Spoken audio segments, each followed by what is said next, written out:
Hello guys, most welcome. हम कर रहे हैं फाइनेंशियल अकाउंटिंग और इसमें आज हम चैप्टर नंबर 4 स्टार्ट कर रहे हैं, दैट इज सब्सिडियरी बुक्स। इससे पहले हमने चैप्टर किया था चैप्टर नंबर 3, उससे ये कनेक्टेड है। कैसे, मैं आपको समझाता हूं। चैप्टर नंबर 3 जो था उसमें हमने जर्नल एंट्रीज बनाना सीखा था, ठीक है। और उस चैप्टर का नाम दिया था रिकॉर्डिंग ऑफ ट्रांजेक्शन। तो ये भी रिकॉर्डिंग ऑफ ट्रांजेक्शन, ये चैप्टर में भी हम ट्रांजेक्शन्स को रिकॉर्ड ही कर रहे हैं भाई। अकाउंटिंग का जो हमने डेफिनेशन पढ़ा था ना, उसको भूलना मत कभी। वो डेफिनेशन ये था कि अकाउंटिंग एक प्रोसेस है जिसके अंदर जो किसी भी बिजनेस के अंदर फाइनेंशियल ट्रांजैक्शंस होते हैं, उनको आइडेंटिफाई करके फिर रिकॉर्ड किया जाता है, क्लासिफाई किया जाता है, उनकी समरी बनाई जाती है, फिर इंटरेस्टेड यूजर्स तक वो रिपोर्ट पहुंचाना। ये पूरा एक अकाउंटिंग प्रोसेस है। तो जो लेन देन होते हैं किसी बिजनेस के, उनको हम रिकॉर्ड करना होता है। अब वो रिकॉर्डिंग जो है हमने चैप्टर नंबर 3 में भी करी थी और चैप्टर नंबर 4 में भी हम रिकॉर्डिंग करेंगे। तो चैप्टर नंबर 3 में जब हम ट्रांजैक्शंस को रिकॉर्ड कर रहे थे तो जर्नल एंट्रीज बना करके जर्नल नाम के फॉर्मेट के अंदर सारे ट्रांजैक्शंस रिकॉर्ड करते थे। अब ये चैप्टर क्या बोलता है, थोड़ा सा समझना। देखो, हम क्या कर रहे थे, जितने भी ट्रांजैक्शन हो रहे हैं, ऑल ट्रांजैक्शंस, चैप्टर नंबर 3 में हम क्या करते थे वो समझो पहले। ऑल बिजनेस ट्रांजैक्शंस, जितने भी बिजनेस ट्रांजैक्शन होते हैं जिनमें एक फाइनेंशियल कैरेक्टर हो, जिनको मनी में मेजर किया जा सकता हो, उनको हम रिकॉर्ड कहां करते थे? उनको हम रिकॉर्ड करते थे जर्नल के अंदर, ठीक है। हम ऐसा जर्नल बनाते थे, आपको पता है ये फॉर्मेट है उसका। इसमें होता था भाई, ये जर्नल का फॉर्मेट, इसके अंदर जर्नल एंट्रीज कर देते, date, particular, LF, debit, credit, और इसके अंदर हम एंट्रीज कर देते। चैप्टर नंबर 3 में हमने यही तो किया। लेकिन यहां ध्यान देने वाली बात यह है, जो चैप्टर नंबर 3 और चैप्टर नंबर 4 में आपको डिफरेंस समझ में आएगा, ये दोनों अलग क्यों है, वो ये है कि यहां पर हम सारे के सारे बिजनेस ट्रांजेक्शंस, है ना, जितने भी ट्रांजेक्शन हो रहे हैं, उन सबको जर्नल नाम के फॉर्मेट के अंदर ही रिकॉर्ड करते थे, इसी बुक्स ऑफ अकाउंट्स में रिकॉर्ड करते थे। ये चैप्टर नंबर जो 4 है, ये बोल रहा है भाई सारे के सारे जो ट्रांजेक्शन है, उनको आप जर्नल के अंदर रिकॉर्ड मत करो, क्योंकि इससे आपका काम बहुत लेंथी हो जाएगा, क्लासिफिकेशन भी नहीं हो पाएगा, कभी कोई एरर होगी। देखो, अगर ट्रांजेक्शन आपके बिजनेस के अंदर डेली के 10 हो रहे हैं, 20 हो रहे हैं, तो महीने के कोई ज्यादा ट्रांजेक्शन नहीं है, साल के भी ज्यादा ट्रांजेक्शन नहीं है, तो ठीक है, चैप्टर नंबर अपनी जगह सही है और सारे के सारे ट्रांजेक्शन आप जर्नल नाम के फॉर्मेट में रिकॉर्ड कर लो, जर्नल एंट्रीज बना लो। बट आपके बिजनेस के अंदर ट्रांजेक्शन्स बहुत ज्यादा है, लेन देन बहुत ज्यादा होता है, दिन में 100 ट्रांजेक्शन होते हैं, तो महीने के ही आपके 3,000 ट्रांजेक्शन हो गए, साल के 12,000 ट्रांजेक्शन हो गए। तो 1 ईयर की जब हम अकाउंटिंग करेंगे, क्योंकि अकाउंटिंग पीरियड कॉन्सेप्ट हमको क्या बोलता है, 1 ईयर की अकाउंटिंग होती है, तो 12,000 ट्रांजेक्शन अगर एक जर्नल नाम के फॉर्मेट में रिकॉर्ड करेंगे, जर्नल नाम की बुक में रिकॉर्ड करेंगे, तो सोचो वो बुक कितनी बड़ी हो जाएगी, काम कितना लेंथी हो जाएगा। कोई एरर, कोई मिस्टेक या कोई चेक करना हो तो उस एंट्री को ढूंढना कितना मुश्किल हो जाएगा। इसलिए यहां पर अगर बहुत ज्यादा ट्रांजेक्शन है तो उसको क्लासिफाई कर दो, ताकि काम सिस्टमेटिक होगा, चीजों को, एरर को, मिस्टेक को रीचेक करना सब इजी हो जाएगा। तो वो कैसे करें, वो बोलते थे कि भाई जितने भी ट्रांजैक्शन है, ये हमारा है सब्सिडियरी बुक्स बना दो। हिंदी में सहायक पुस्तकें बोलते हैं इसको। इसमें क्या करो, जो कैश से रिलेटेड ट्रांजैक्शन है, बैंक से रिलेटेड ट्रांजैक्शन है, वो कैश बुक के अंदर रिकॉर्ड कर दो। एक कैश बुक बना दी, जैसे हम जर्नल का फॉर्मेट बनाते हैं ना, ऐसे कैसे कैश बुक बना दी। और कैश और बैंक से रिलेटेड जितने भी ट्रांजैक्शन है, जिससे आपका कैश या बैंक इंक्रीज या डिक्रीज हो रहा है ना, ट्रांजैक्शन रिलेटेड टू, ऐसा लिख सकते हैं आप, transactions related to cash and bank. जितने भी ट्रांजैक्शन है जो कैश और बैंक से रिलेटेड है, उन सबको कैश बुक में रिकॉर्ड करो। सैलरी पे करी कैश में, कैश बुक में रिकॉर्ड करो। कोई गुड्स परचेज कर लिया कैश में, कैश बुक में रिकॉर्ड करो। गुड्स सेल कर दिया और चेक मिला या कैश मिला, कैश बुक में रिकॉर्ड कर लो। वेजेस पे करी, कैश बुक में रिकॉर्ड कर लो। जहां कहीं भी कैश और बैंक नाम की एसेट इंक्रीज या डिक्रीज हो रही है, पैसों का लेन देन हाथों हाथ हो रहा है, कोई उधारी नहीं है, cash and bank, cash book के अंदर वो चीजें रिकॉर्ड कर लो। अगर कोई उधारी है तो फिर कैश बुक में नहीं आएगा। गुड्स उधार सेल कर लिया, कैश बुक में नहीं आएगा। गुड्स उधार परचेज कर लिया, कैश बुक में नहीं आएगा। ओके, ठीक। सेकंड आ गया हमारा फिर परचेज बुक।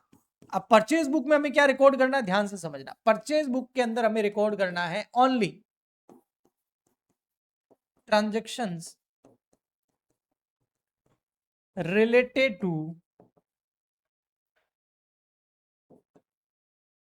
क्रेडिट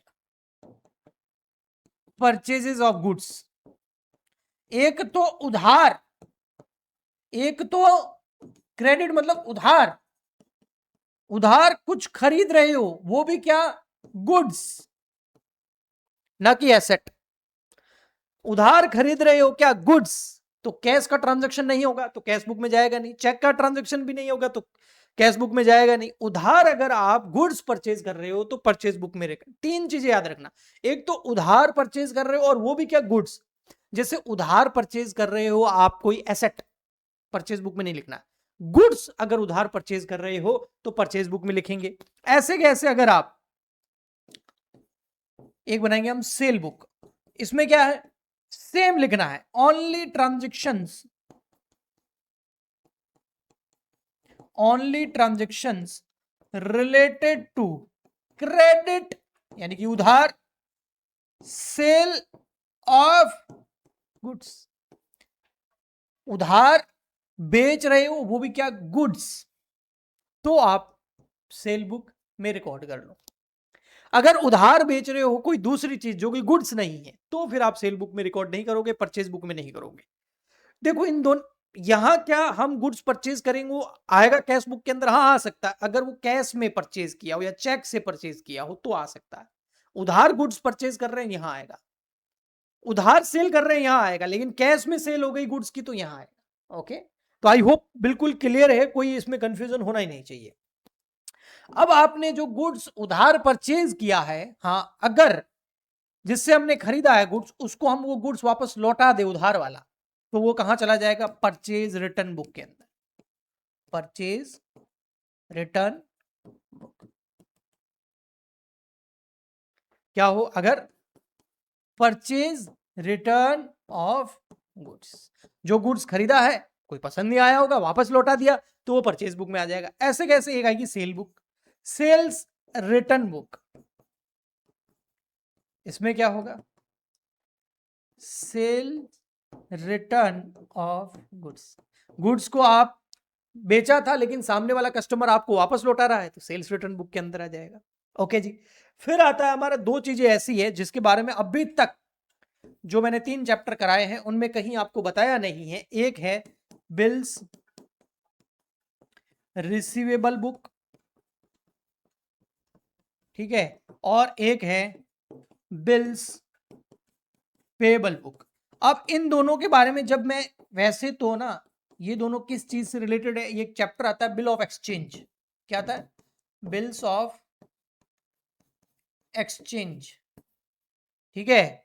वैसे ये दोनों की दोनों बुक्स उसी चैप्टर से रिलेटेड है। जब बिल ऑफ एक्सचेंज चैप्टर हम करते हैं अच्छे से तो ये दोनों चीजें समझ में आ जाती है, लेकिन फिर भी इस चैप्टर के अंदर जब ये दोनों मैं करवाऊंगा तब आपको अच्छे से समझा दूंगा। अभी आप इतना समझ लेना, जो बीआर से रिलेटेड और बिल्स पेबल से रिलेटेड ट्रांजैक्शन होते हैं वो यहाँ रिकॉर्ड होते हैं। बीआर एक तरह की हमारी एसेट होती है, डेटर के जैसे ही होते हैं लेकिन थोड़ी सी इसमें गारंटी वाला मामला होता है। बिल्स पेबल हमारी लायबिलिटीज होती है, क्रेडिटर जैसी ही होती है लेकिन इसमें भी थोड़ा सा गारंटी वाला मामला होता है। वो क्या होता है वो मैं आपको सिखाऊंगा, समझाऊंगा अच्छे से। प्रॉमिस, गारंटी भी नहीं, प्रॉमिस होती है इन दोनों के अंदर। बिल ऑफ एक्सचेंज वाले चैप्टर में हम डिटेल में पढ़ते हैं इनको, एक पूरा चैप्टर है डेडिकेटेड इन दोनों के ऊपर। बट जब मैं कैश बुक ये सारी, सॉरी ये जारी सारी सब्सिडियरी बुक्स मैं आपको कराऊंगा 1 बाय 1, तो इन दोनों की जब बारी आएगी तो थोड़ा सा मैं आपको इसको भी समझा दूंगा। ओके, ठीक।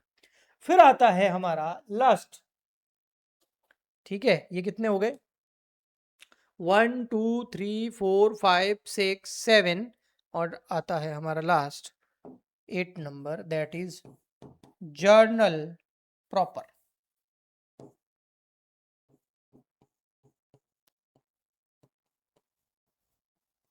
ठीक है, अब ये जर्नल प्रॉपर क्या है, ऐसे ट्रांजैक्शंस जो ना कैश बुक में आया, ऐसा ट्रांजैक्शन जो ना परचेज बुक में आया, ऐसा ट्रांजैक्शन ना जो सेल बुक में आया, ना परचेज रिटर्न ना सेल्स रिटर्न, ना ही वो बिल्स रिसीवेबल ना ही बिल्स पेबल, ऐसा ट्रांजैक्शन जो ऊपर वाली किसी भी सब्सिडियरी बुक्स के अंदर नहीं रिकॉर्ड किया गया, उसको हम जर्नल प्रॉपर के अंदर डालेंगे। अब जर्नल प्रॉपर क्या है? ये वाला, ये और कुछ नहीं है।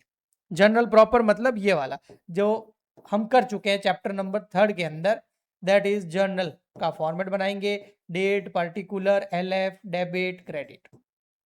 यानी कि जहां हम पहले चैप्टर नंबर 3 के अंदर सारे के सारे ट्रांजैक्शंस को इस जर्नल नाम के फॉर्मेट बुक्स ऑफ अकाउंट्स में रिकॉर्ड करते थे, अब केवल इसमें बचे हुए कुछ ट्रांजैक्शंस को रिकॉर्ड करेंगे। बाकी सारे ट्रांजैक्शन के लिए एक स्पेशल बुक बना दी गई है।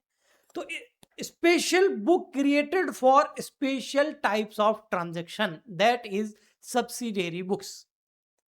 परचेजेस के लिए अलग परचेज बुक, सेल्स के लिए अलग सेल बुक, कैश और बैंक के ट्रांजैक्शन के लिए अलग बुक। तो अब देखो कितनी बुक्स हो गई, 8 बुक्स हो गई हमारे पास। यानी कि आपके पास में, जैसे आप अभी 12th करके आए होंगे, आई होप आपके कॉमर्स सब्जेक्ट अगर हुआ होगा या दूसरा भी कोई सब्जेक्ट हुआ होगा, तो हर सब्जेक्ट के लिए स्ट्रीम हुआ होगा, तो उस स्ट्रीम के अंदर हर सब्जेक्ट के लिए एक अलग अलग बुक होती है। जैसे फॉर एग्जाम्पल के लिए मैं ऐसे ही बता रहा हूँ कि इंग्लिश सब्जेक्ट है तो उसकी अलग है ना, अकाउंटेंसी की अलग, बिजनेस स्टडीज की अलग, इकोनॉमिक्स की अलग, कंप्यूटर की अलग, या फिर आप मैथ्स से तो मैथ्स की अलग, बायो से तो बायो की अलग, है ना। हर सब्जेक्ट की अलग बुक होती है ना, नोटबुक भी अलग होती है उसकी, हम बनाते हैं। ऐसे कैसे same special type of transaction के लिए एक स्पेशल बुक बना दो। 8 बुक बनी हुई है। अब आपको फॉर एग्जाम्पल के लिए पूरे 1 ईयर में आपने अकाउंटिंग कर ली, ये बना दिया आपने, सारी बुक्स पढ़ी है आपके पास में, नोटबुक पढ़ी है, सारे बुक्स ऑफ अकाउंट्स पढ़े हैं आपके पास में। अब आपको कोई स्पेशल ट्रांजैक्शन को ढूंढना हो तो आपके दिमाग में क्या आएगा? सबसे पहले, अच्छा ये ट्रांजैक्शन कौन सी बुक से रिलेटेड है? कि सर ये गुड्स परचेज किया था ना उधार, उससे रिलेटेड है। फटाफट परचेज बुक निकालो। परचेज बुक निकालेंगे, डेट निकालेंगे, उसमें वो ट्रांजैक्शन शो हो जाएगा। किसी ट्रांजैक्शन को क्रॉस चेक करना हो या एरर देखना हो या मैच करना हो, जरूरत तो पड़ती है ना। इसीलिए तो हम रिकॉर्ड करते हैं चीजों को, ताकि याद रहे और हमारे काम आए आगे। आया समझ में? जी हाँ। सो ये है हमारी special purpose book, that is subsidiary books. Okay, अब इसके अंदर हम क्या करेंगे, एक एक करके इन सबको करेंगे। तो सबसे फर्स्ट जो हम करेंगे वो है कैश बुक। ओके, अब ये जो कैश बुक है इसको करेंगे हम नेक्स्ट लेक्चर के अंदर, पूरा डेडिकेटेड लेक्चर होगा कैश बुक के अंदर। ओके, सो आज के लिए इतना ही, मिलते हैं नेक्स्ट लेक्चर में। आज छोटा सा लेक्चर है। आप प्लीज ज्यादा से ज्यादा इस वीडियो को लाइक करें, शेयर करें, चैनल को सब्सक्राइब करें, सपोर्ट करें, ताकि मैं आपके लिए इसी तरीके के कंटिन्यू लेक्चर लाता रहूं। तो मिलते हैं नेक्स्ट लेक्चर में। आज के लिए इतना ही, तब तक के लिए goodbye and thank you.